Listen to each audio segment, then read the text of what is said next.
बहुत मज़ेदार चुटकुला नाच गीत लेके आई हूँ। आप लोग सुनिएगा ज़रूर। आप लोग के अच्छा लगे तो वीडियो को लाइक, चैनल को सब्सक्राइब जरूर कीजिएगा। आप लोग के दिल से धन्यवाद। अरे कोरा में बोलावे ननदोइया हो, ये ननद जी के भैया।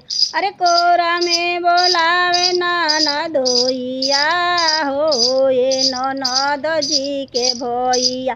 जाला बजरिया लियावेला चुनरिया, अरे जाला बजरिया लियावेला चुनरिया।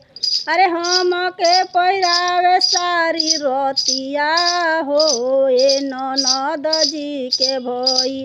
अरे हम के पहिरावे सारी रतिया हो, ये ननद जी के भैया। अरे कोरा में बोलावे ननदोइया हो, ये ननद जी के भैया। अरे कोरा में बोलावे ननदोइया हो, ये ननद जी के भैया। जाला बजरिया लियावेला झुमुकवा, अरे जाला बजरिया लियावेला झुमुकवा।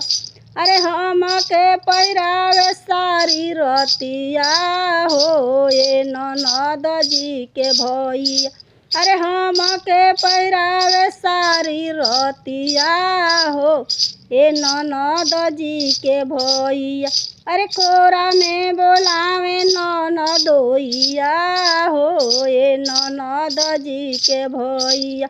अरे कोरा में बोलावे ननदोइया हो, ये ननद जी के भैया। अरे कोरा में बोलावे ननदोइया हो, ये ननद जी के भैया।